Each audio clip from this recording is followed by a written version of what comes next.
Shalom, que o Senhor te abençoe grandemente em nome de Jesus. Nós estamos aqui com mais um devocional.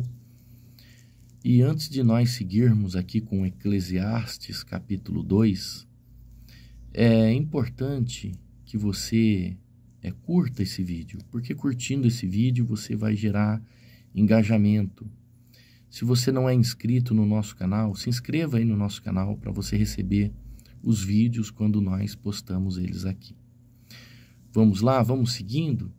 Eclesiastes capítulo 2, ontem nós paramos no versículo 14, que ele diz assim: os olhos do sábio estão na sua cabeça, mas o tolo anda em trevas. Contudo, entendi que o mesmo lhe acontece com ambos. Salomão está dizendo que o sábio, ele pensa com a cabeça. Exatamente, o sábio pensa com a cabeça e o tolo, ele anda no escuro, ele não sabe o que fazer, qual decisão tomar, porque ele olha com os olhos físicos, ele só vê aquilo que é aparente. Ele não consegue desenvolver planos e projetos na sua mente. Porém, Salomão está dizendo que os dois acabam do mesmo jeito. Na verdade, para você entender e decifrar o livro de Eclesiastes, Salomão ele estava preocupado com a morte. Quando ele escreve o capítulo 2, Salomão está focado na morte. Por quê? Aqui fica bem claro que Salomão, ele começa o caminho da depressão porque ele colocou o foco nas coisas terrenas. E as coisas terrenas são passageiras.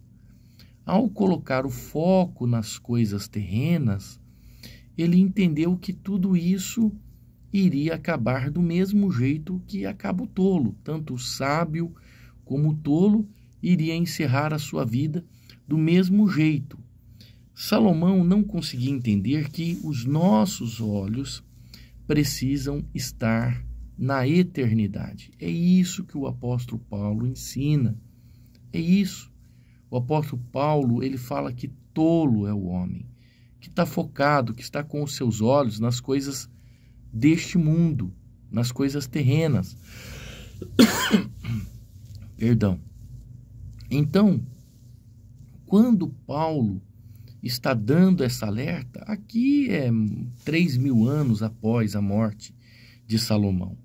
E aí no versículo 15, Salomão lhe diz assim: pelo que eu disse comigo mesmo. Salomão falava muito consigo próprio.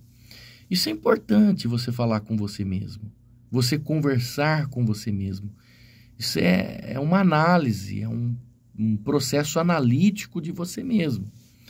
Então, disse comigo mesmo: como acontece ao tolo, assim sucede a mim. Porque, pois, busquei eu mais a sabedoria. Então disse a mim mesmo que isso também era vaidade. Então ele está dizendo aqui, por que que eu fui buscar mais a sabedoria? Por que que eu fui atrás dessa sabedoria? Porque o que vai acontecer com o tolo no final da sua vida vai acontecer comigo. Quando o tolo morrer, quando aquele cachaceiro, aquele miserável que viveu a vida inteira, passou a vida inteira na miséria, morrer, a mesma coisa vai acontecer com ele e a mesma coisa vai acontecer comigo. Então veja que Salomão ele começou a pegar um caminho aqui de depressão, porque ele estava vendo que tudo que ia acontecer com o pobre, com o miserável, ia acontecer com ele no final da vida. Então ele está falando de que me adiantou a sabedoria, de que me adiantou tudo isso se nós vamos acabar do mesmo jeito. Salomão estava esquecendo de um fato importante, a eternidade. Estava esquecendo do reino de Deus. Ele usou toda a sabedoria que Deus deu para ele, desvendar os mistérios terrenos. Mas Salomão não desvendou os mistérios do reino de Deus. Então, quando nós não desvendamos os mistérios do reino de Deus, a nossa vida para de ter sentido aqui na terra. Você começa a achar que você está vivendo por acaso. Salomão achava que quando ele ia morrer, ninguém mais ia lembrar do nome dele. Então veja aonde Salomão está colocando a sua sabedoria, aonde ele está esgotando a sua sabedoria. E nós sabemos que pessoas que fizeram histórias estão registrados nos anais da história até hoje, e nós aprendemos muito com eles. Então, o mais importante não é não é quando você termina a sua vida, e sim como você termina a sua vida. Guarda isso. O mais importante não é quando você vai morrer, e como você vai morrer. Que tipo de história, que tipo de progresso, que tipo de cooperação você está deixando nesse mundo? Olha, eu disse aqui, eu acho que foi a semana passada, que às vezes você vai no cemitério, você fica vendo os túmulos ali de pessoas que foram enterradas. Você vai aqui no cemitério da Saudade em Campinas, tem túmulos ali de pessoas que foram enterradas em 1800 e alguma coisa e tal, já que o cemitério da Saudade é o cemitério mais antigo de Campinas, que ele era chamado o cemitério do Fundão, né? Quando Campinas, porque Campinas, ela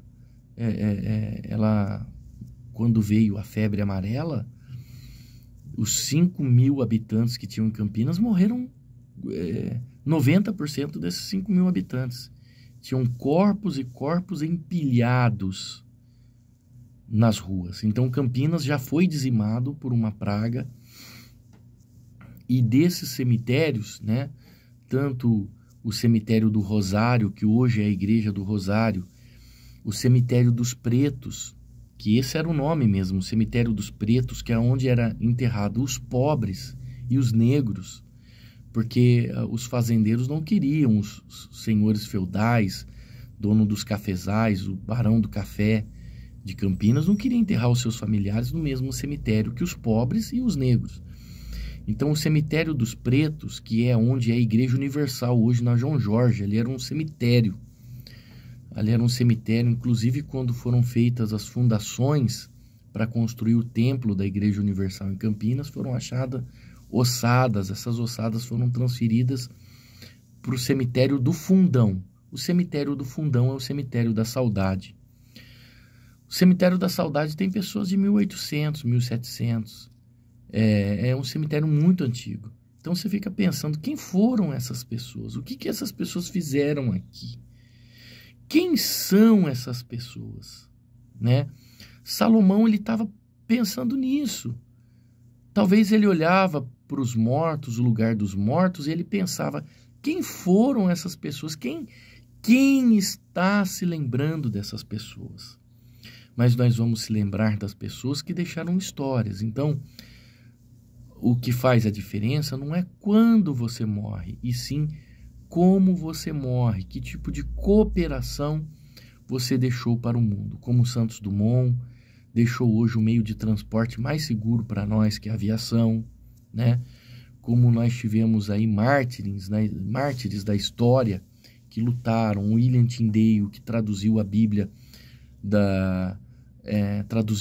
do latim para o inglês e foi morto, queimado pela Igreja Católica, porque ele fez isso, né? Mas as suas orações foram ouvidas pelo rei, porque a Bíblia passou a ser traduzida em inglês, né? Então, o que dizer de pessoas como Martin Luther King, como pessoas que deixaram histórias para nós, tanto na ciência, na geografia, como o próprio Salomão. Salomão nem sabia que hoje, talvez nós estaríamos aqui hoje, falando dele há mais de 3.000 anos. Então, Salomão, ele está à beira da loucura e ele está dizendo aqui, pelo que disse comigo mesmo, o que acontece ao tolo, assim acontece a mim. Por que então busquei eu a sabedoria? Então disse a mim mesmo que isso também era vaidade, pois tanto o sábio como o tolo, a memória não durará para sempre, pois passará alguns dias, tudo cai no esquecimento. Ah, morre o sábio, e da mesma forma morre o tolo. Olha só o que ele está dizendo. Pelo que me aborreci a vida. Então, olha aqui ele chega no caminho da depressão. Pelo que aborreci a vida. Pois me foi penosa a obra que se faz debaixo do sol. Sim, tudo é vaidade e tudo é correr atrás do vento. Também aborreci todo o meu trabalho, com que me afadiguei debaixo do sol, visto que o seu ganho eu havia de deixar a que vieste depois de mim. Então ele está dizendo aqui, ó, que ganho tem deixar tudo isso para aquele que vem depois de mim?